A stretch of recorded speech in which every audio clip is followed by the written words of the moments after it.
Paz seja convosco. Mais uma vez. Ai, pastor, de novo a paz. Ixi, é ruim, hein? Isso é demais, né? Eu lembro de lá em São Paulo, tinha um ministro de louvor que toda vez a gente cantava lá na igreja lá. E ele vem, né? Tá? Mas aí tava numa reunião ministerial. E aí o rapaz lá levantou e falou assim: eu não aguento mais essa música toda hora ele vem. E quando ele vem eu tô indo embora. Eu falei, meu, não sabe nem o que falou, né? Amém. Estamos tratando nesse segundo período Gálatas. Quero convidar você a abrir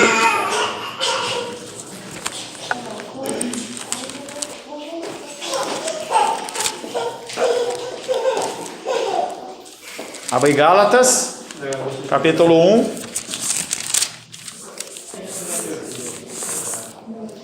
Vamos ler o verso 1 ao 5. Eu vi essas coisas na sua Bíblia aí, Diana, eu pensei que era uma mancha de café. Agora que eu vi que você colocou no meio. O que é isso aqui? Não, porque estava em cima da folha, né? Gálatas, capítulo 1, verso de 1 a 5.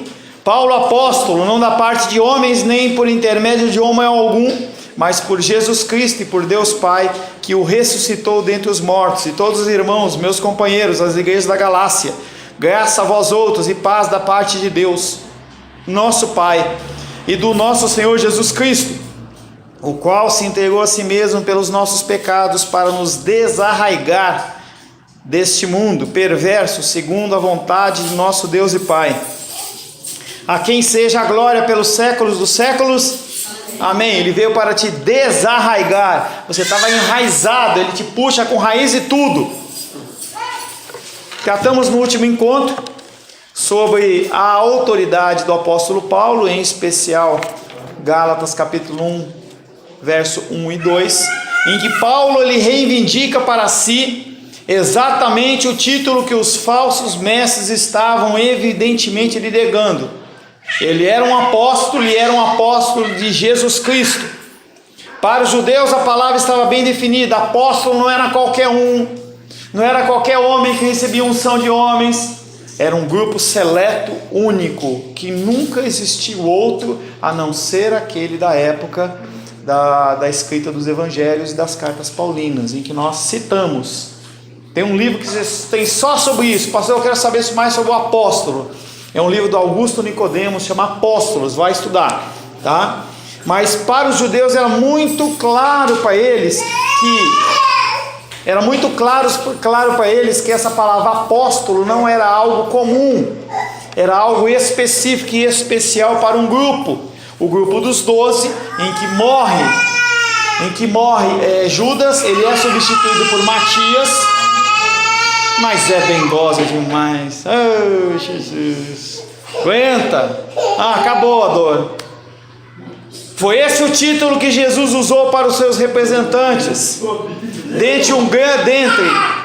Dentre o grande grupo de discípulos, ele escolheu 12. Judas morreu, Matias o substituiu. Ainda houve a figura do apóstolo Paulo, Barnabé e Ananias. São textos que falam sobre eles como apóstolos. E quando se fala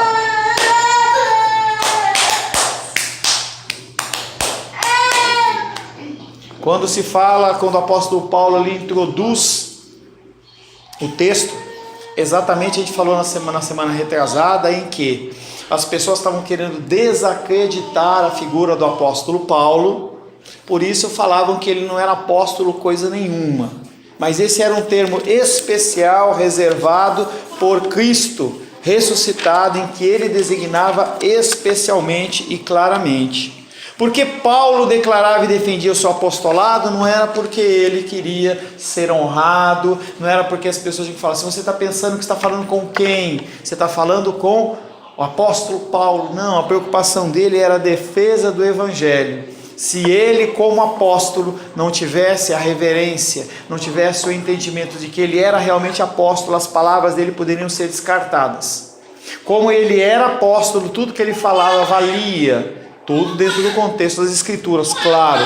Essa autoridade especial e divina do apóstolo Paulo bastava por si mesmo para desacreditar e acabar com certas opiniões modernas do Novo Testamento. Então as pessoas elas têm algumas ideias no Novo Testamento e eu separei duas delas. Primeiro, nós temos uma opinião radical. A opinião dos teólogos radicais modernos pode ser simplesmente exposta da seguinte maneira: os apóstolos foram simples testemunhas de Jesus Cristo.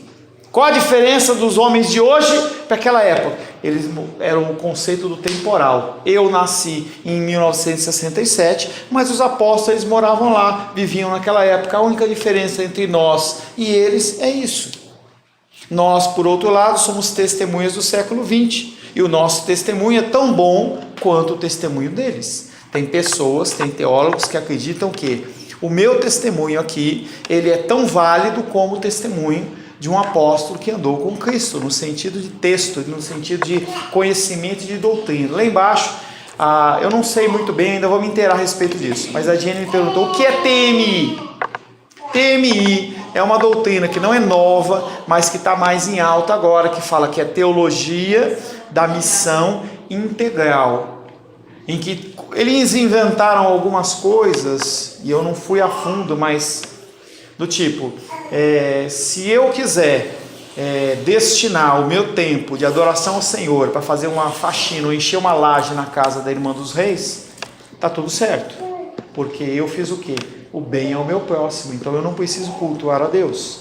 Se eu quiser na Santa Ceia, em vez de trabalhar com pão e vinho, quiser trabalhar com bolacha e Coca-Cola, bolacha e café, também não tem problema.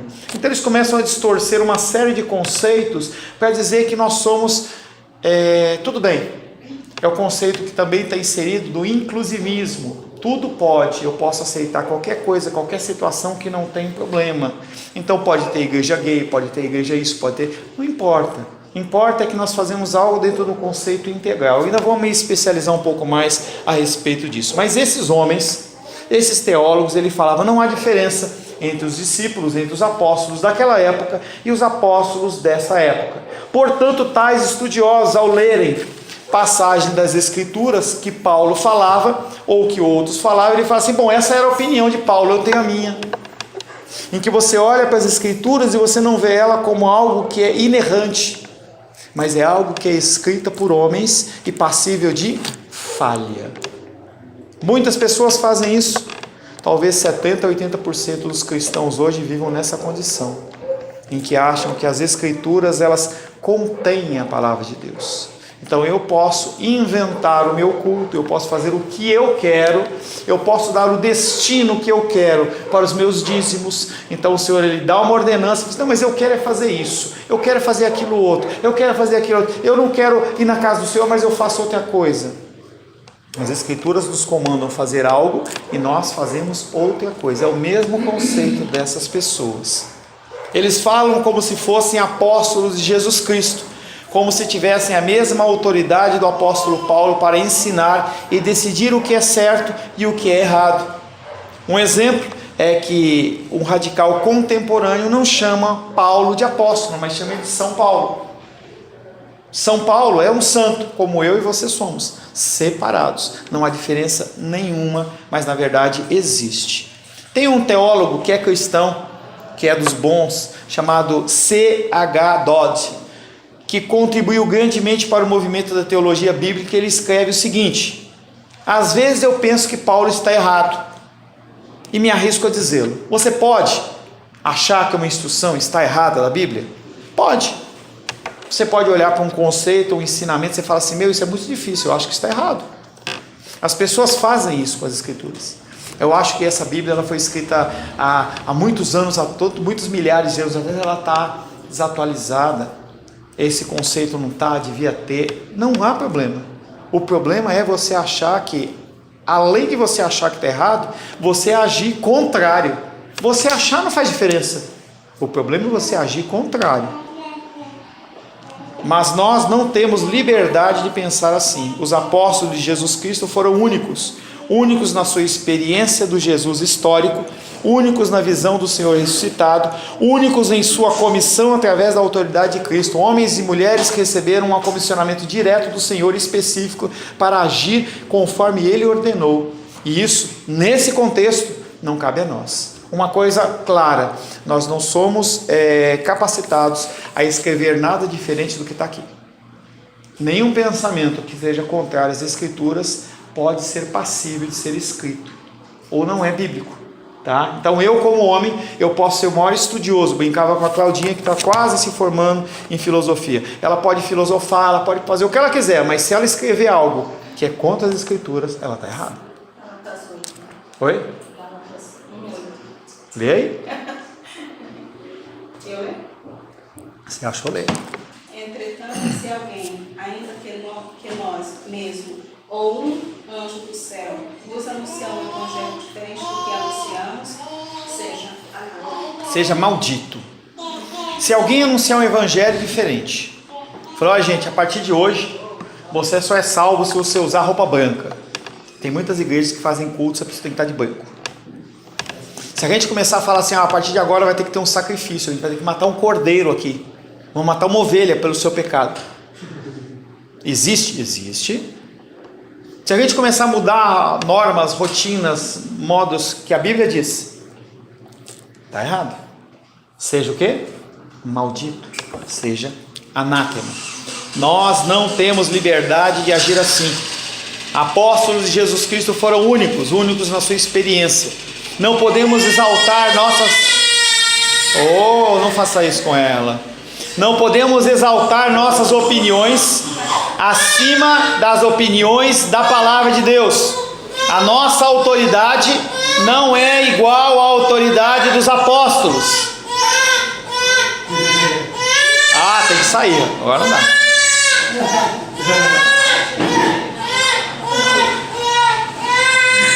Pausa para o fim do choro. Por que você beliscou elas? Por que você beliscou ela? Não podemos exaltar nossas opiniões acima das opiniões deles, nem reivindicar que a nossa autoridade é tão grande quanto a deles, pois as opiniões e autoridades deles não foram deles, e sim de Deus. Todas as Escrituras, elas foram inspiradas pelo Senhor. De Gênesis a Apocalipse, o que está escrito aqui é a palavra do próprio Deus. Assim como nós nos submetemos à autoridade de Cristo, nós devemos nos submeter à autoridade deles. Mateus 10:40. Mateus 10:40. Quem vos receber a mim, me recebe. E quem me receber, recebe aquele que me enviou. Tá? Então o entendimento é, Jesus Cristo ele já morreu e ressuscitou, ele não está mais no nosso meio. Você pode procurar ele aqui, lá, não vai encontrar. Apocalipse fala que quando houver esse tipo de condição aí, ó, ele está lá, ele está aqui, ó, está o fim do mundo. Mas entenda que nós somos aqueles que carregamos a palavra do Senhor. Quando uma pessoa recebe um enviado de Deus, está recebendo o próprio Cristo. Evangelho de João 13:20.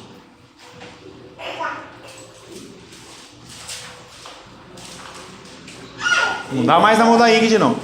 Em verdade vos digo, quem recebe aquele que eu enviar, a mim me recebe. Pastor, o mesmo texto é o mesmo texto. Você precisava ouvir duas vezes. Então ele fala duas vezes para quem sabe você guardar. Tá? Então essa primeira opinião que não é bíblica é: nós somos tão santos, nós somos tão inspirados como todos os homens do Antigo Testamento e do Novo Testamento. Nós falamos o que nós queremos, nós podemos discordar das Escrituras como nós quisermos, e isso é mentira. A segunda opinião é uma opinião católica romana, que fala o seguinte: eles ensinam que, considerando que os autores da Bíblia eram clérigos, ou eles eram sacerdotes, ou eles eram padres, foi a igreja que escreveu a Bíblia. Não foram homens que escreveram a Bíblia, foram sacerdotes que eram submissos à igreja. E por eles serem submissos à igreja, a autoridade da igreja ela é superior à das Escrituras. Interessante. Onde nasce o conceito da mariolatria? Dentro da igreja. Mariolatria. Maria é Maria, adoração a Maria. Adoração a Maria é a mesma adoração, igual a Deus, a Jesus, é a mesma coisa. Tá? De onde nasce isso? Nasce do conceito de que o Papa ele é inerrante, e como ele teve essa ideia, e os apóstolos falam uma coisa, mas aquele homem de Deus fala outra, e ele é o supremo chefe da igreja, e a igreja é acima das escrituras, o que eu falo vale. Aí você cria uma doutrina e ninguém pode contestar, e se você contestar você é morto. Eles podiam usar de sabedoria, né? Porque de um papa para o outro há uma diferença. O próprio João Paulo II, ele não concordava com algumas coisas, aí vem um Papa Francisco e já vai para outro, descamba para outro mundo. Então a gente já poderia ter esse bom senso, pensar, não, isso aí, eles não são infalíveis. É interessante que esse bom senso é o equilíbrio que a gente deveria ter, a gente não tem. Cada um decide o que quer e assim manda.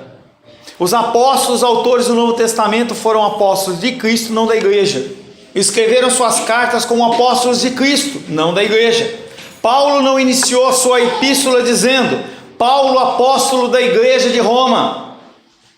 Pelo contrário, ele teve o cuidado de afirmar que a sua comissão e a sua mensagem vinham de Deus, não provinham de qualquer pessoa ou grupo humano, como a igreja, por exemplo. Gálatas capítulo 1, verso 11 e 12.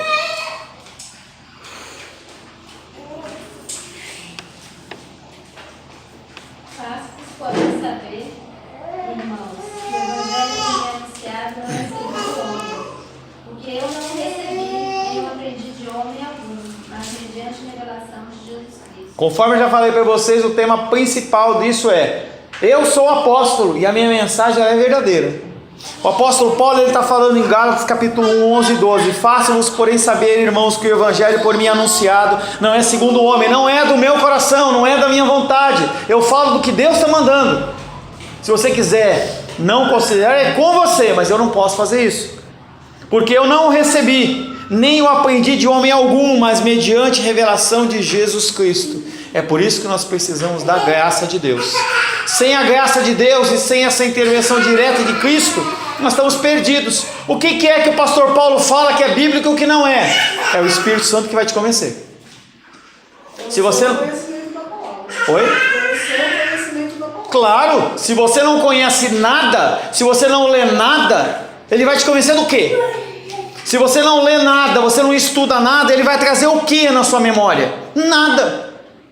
Lembra naquela aula de matemática que falava assim, 1 vezes 0 é igual a... Nós temos o 1 que é o Espírito Santo, vezes 0 que é você, vai dar 0. Por isso que nós precisamos estudar. Não estou falando de salvação, estou falando de vida cristã, que é o que muda a sociedade, que é o que alcança as pessoas. Vida cristã. Portanto, a opinião bíblica assinala que os apóstolos derivaram sua autoridade de Deus e não do homem. A autoridade apostólica é a autoridade divina, não é humana, nem eclesiástica.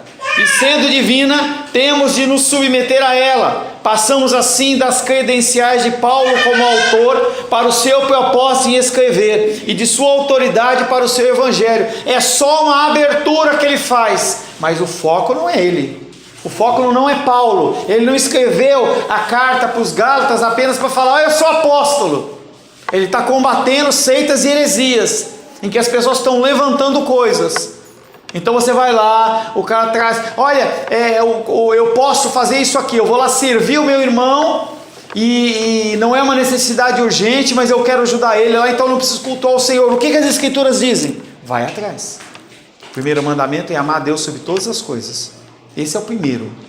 E ao próximo como a ti mesmo. Eu vou assim, não corrigindo o Senhor, né? Esse negócio de amar a Deus sobre todas as coisas, esse é o mandamento correto, é porque a gente nunca fala ele, porque Deus não é coisa. Não estou corrigindo o Senhor, não, sim. Eu sempre ouço isso. Então a gente pensar, amar de todo o nosso coração, todo o nosso entendimento, toda a nossa força, porque quando a gente coloca amar a Deus sobre toda coisa, a gente está equiparando Deus a coisas. Mas é isso que nós fazemos.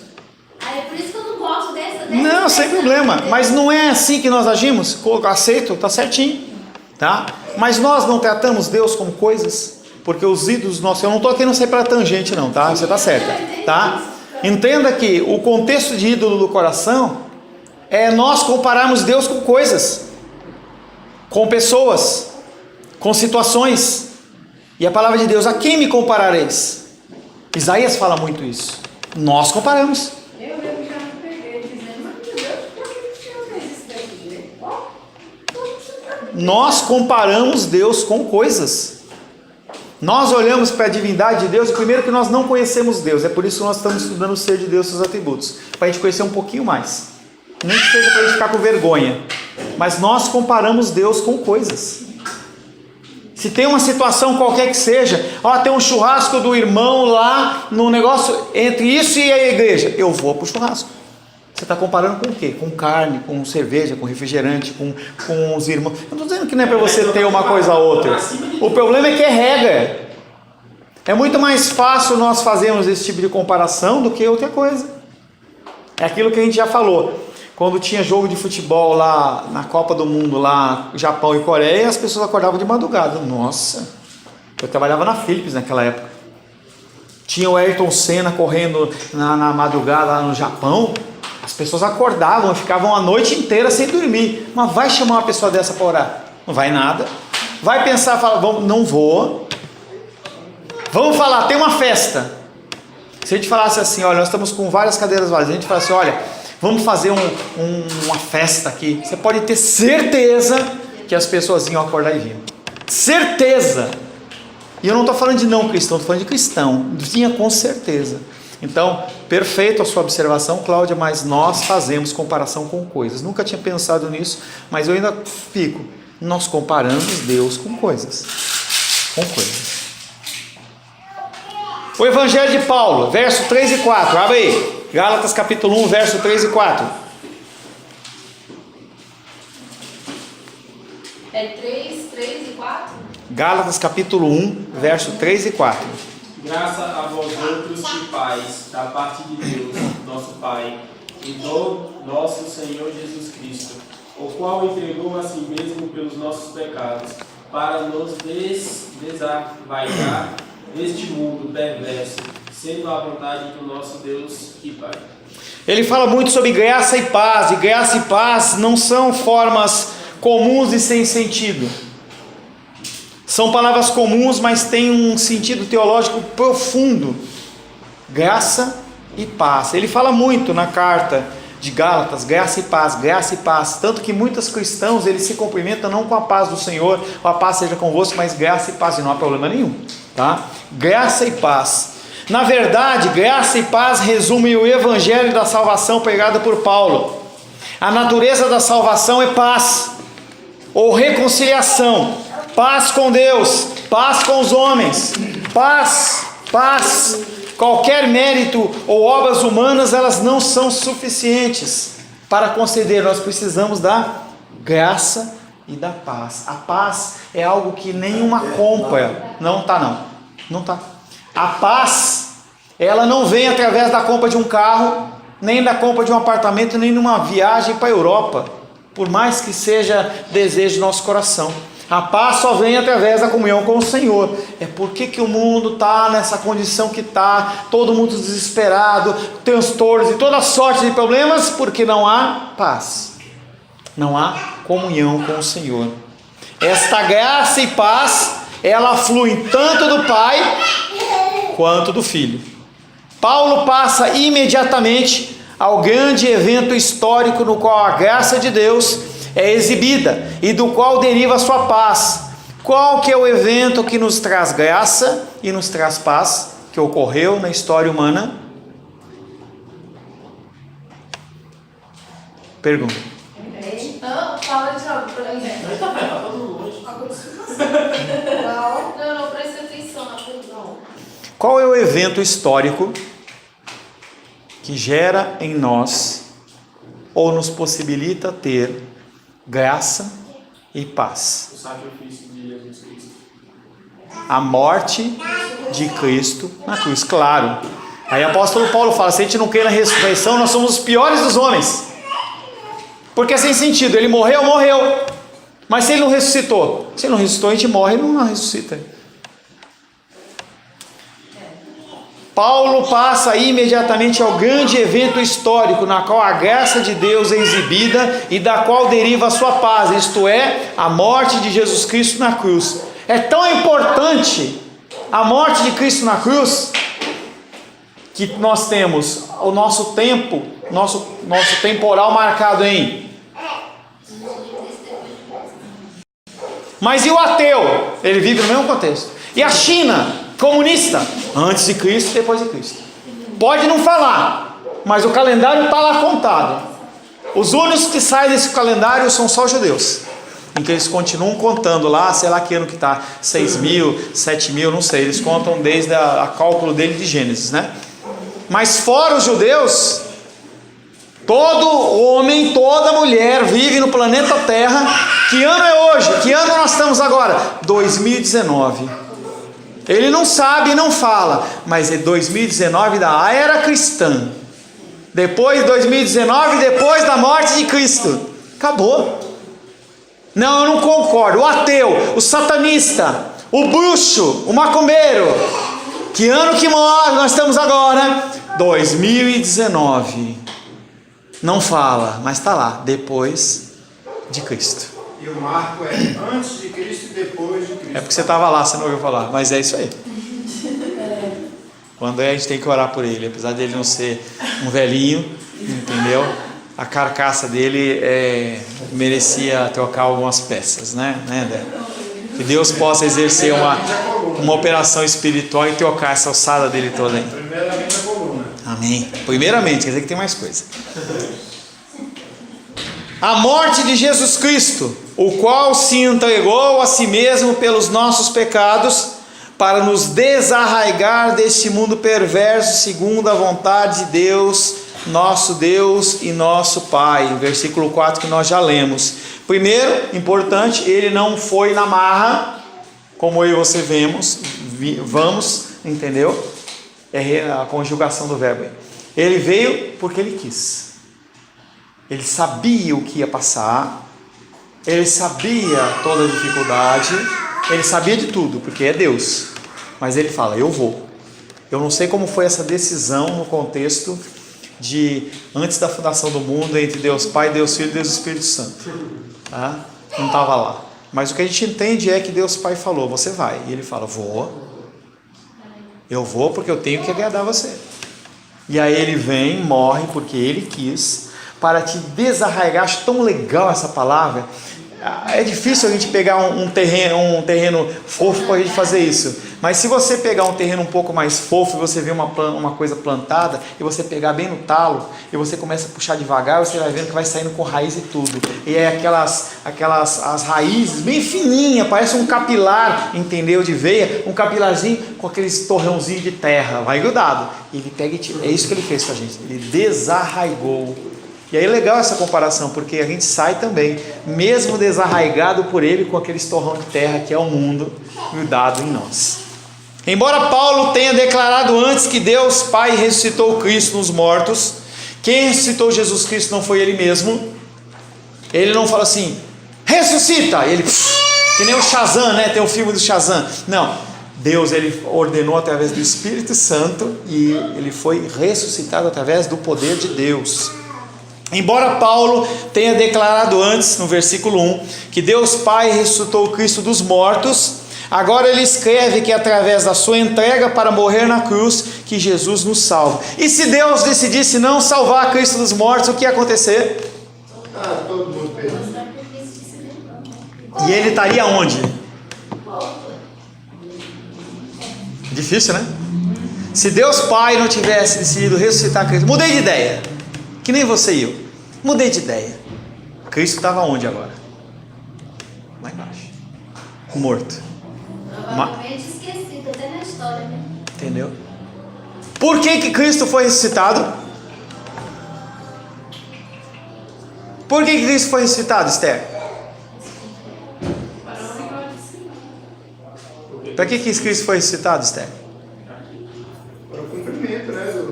Por que você duvida? Você fala e depois eu pergunto de novo, você não fala isso mesmo? Jesus Cristo ressuscitou para cumprir as Escrituras, para glorificar Deus. Só para isso. Ah, mas é a minha salvação. Isso também acontece. mas não é a primazia. Alguém falou alguma coisa? Não, isso aí é só para tirar da nossa cabeça essa ideia de que a gente é lindo, maravilhoso, como o senhor fala. E tira. Não tira nada. A gente continua achando. A gente enxergar que realmente o propósito, né, não gira em torno de nós, né? Gira em O torno propósito da glória de Deus. não é você. O propósito não sou eu e não é você. Mas Jesus, quando a gente fala de Jesus, Jesus te ama. E você morreu. Você entende como é falso esse evangelho que é pregado? Por que as pessoas elas não afundam as raízes em Cristo? Porque elas continuam enraizadas no mundo, elas não se deixam tirar. É interessante que quando a palavra de Deus ela ocorre, ela muda. Eu falei para vocês que eu fui para Palmas, entendeu? A Naldinha, que congregou muitos anos na Assembleia de Deus, sabe a cultura. Se você já passou por uma Assembleia de Deus tradicional, a Claudinha, por motivo de longura, entendeu? Ela tem ido lá à noite na Assembleia. E aí eu fui chamado para dar um curso como de ídolos do coração para aqueles homens. Eram 50 pastores. Aí você começa a olhar aquilo, como é que a pessoa recebe aquilo que eu estou falando? Que é diferente daquilo que a gente acredita. Eu lembro que quando eu comecei a ouvir isso, eu passei 5 meses em crise com aquilo que eu acreditava e aquilo que estava sendo falado. Quando foi quinta-feira agora, ligou um pastor lá, que é o líder regional de uma região lá, e ele falou: eu gostaria que você viesse aqui em agosto para falar como que nós devemos cultuar a Deus, como nós devemos reverenciar ao Senhor, falar sobre zelo, falar sobre amor ao Senhor. E aí, enquanto aquele homem falava, eu ficava ouvindo e falava assim: quem sou eu? Aí a resposta veio na hora: nada. Mas o que acontece? A palavra ela convence, não porque eles estão errados, mas porque eles precisam ser afinados. E aí eu fiquei um tempo assim, ouvindo. Aquele homem mandou um áudio para mim, né? E eu fiquei ali ouvindo aquilo. E eu falei assim: que coisa mais doida. Nossa igreja, uma igreja pequena, de 30 membros, como é que a gente vai lá? Ele falava assim: pastor, eu sei que o senhor está acostumado a falar com mais gente, mas a gente vai ter um grupo aqui de 100 pessoas, 100 pastores. Que coisa mais louca. Aí eu fiquei assim, e eu fico pensando, o que convence? O Espírito. É só o Espírito, não somos nós. Porque nós somos instrumentos, que nós podemos ser vasos para a honra ou vaso para a desonra. E ele falou para mim: o senhor vem na quinta, e aí o senhor fica sexta, o senhor vem no sábado, e fica no domingo também. Eu falei: domingo não, domingo é a minha igreja. Se vira aí, entendeu? Se vira aí. À noite eu não vou ir não. Entenda que não é eu que sou especial. O mesmo Espírito que está sobre a minha vida é sobre a sua vida. E Deus ele pode te colocar numa situação como essa para abençoar a vida, seja 1, seja 100, seja 500, seja 10, não importa. Mas as pessoas elas têm que ser alcançadas por nós. E se nós não nos dispusermos, o que acontece? As pedras clamarão. Embora Paulo tenha declarado antes que Deus Pai ressuscitou Cristo dos mortos, versículo 1, agora ele escreve que através da sua entrega para morrer na cruz, que Jesus Cristo nos salva. Como é que você pode alcançar vidas? Estando disposto a morrer para a sua vontade. Mas eu quero isso. Um dos fatores que mais nos é prejudicado, em especial nesse contexto de ídolos do coração, é a obediência. E quando você decide fazer algo pela sua cabeça, você está falando para Deus: eu vou fazer o que me apraz, não o que o Senhor comanda. Rebeldia. E é muito complexo isso. Num contexto em que nós vivemos hoje, em que o feminicídio está em alta, as violências estão em alta, tudo está em alta, como eu vou me submeter? Seja eu como mulher me submeter à autoridade do homem, seja eu como homem me submeter à autoridade de Deus, seja eu como filho me submeter à autoridade de pai, seja eu como membro da sociedade me submeter ao que o governo ordena, manda e fala, o que a sociedade nos comanda. Como agir? Se você agir, mesmo achando que é certo, politicamente correto, segundo a sua vontade, para Deus você é um rebelde. Para Deus eu sou um rebelde. Nós temos que considerar o rico ensinamento que temos aqui acerca da morte de Cristo, e nós vamos falar a partir da semana que vem. Nós vamos falar que Cristo, ele não morreu como primazia, a ação dele, mas ele morreu pelos nossos pecados. Cristo, ele morreu para nos libertar desse mundo que é o desarraigar, e Cristo morreu de acordo com a vontade de Deus. Isaías 53 é show. Agradou ao Senhor moê-lo. Quando você padece, Deus ele se alegra. Não adianta você falar está amarrado. Quando você padece, você está sendo forjado, formado, lapidado para você ser mais igual a Cristo. É por isso que Deus deixa, é por isso que Deus permite, e é por isso que Deus muitas vezes ele ordena que a coisa aconteça, para que você seja forjado, e quando você for forjado, você vai sair mais à forma de Deus. Se você for que nem o mundo, você vai ser que nem aquele bezerro lá de Arão. Colocamos os brincos de ouro, mexemos, e aí a hora que viu, saiu o bezerro. Ele não quer que saia bezerro, ele quer que saiam pessoas iguais, semelhantes a Cristo. Por isso que você padece, por isso que você sofre. Amém? Amém para o sofrimento? Amém. Não é, né? Senhor, em nome de Jesus, estou em aula aqui ainda os dois, tá? Senhor, em nome de Jesus, queremos agradecer a Ti pelo Teu amor e pela Tua graça. Queremos louvar a Ti pelo Teu santo nome. Queremos pedir ao Senhor perdão, Senhor, pelas nossas falhas, pelas nossas faltas, e queremos cada vez mais ser formados segundo o Teu querer e segundo a Tua vontade. Nos ensina, Pai, em meio às lutas e dificuldades, a sermos servos em quem o Senhor se alegra. Te louvamos, te adoramos e bendizemos em nome de Jesus. Amém.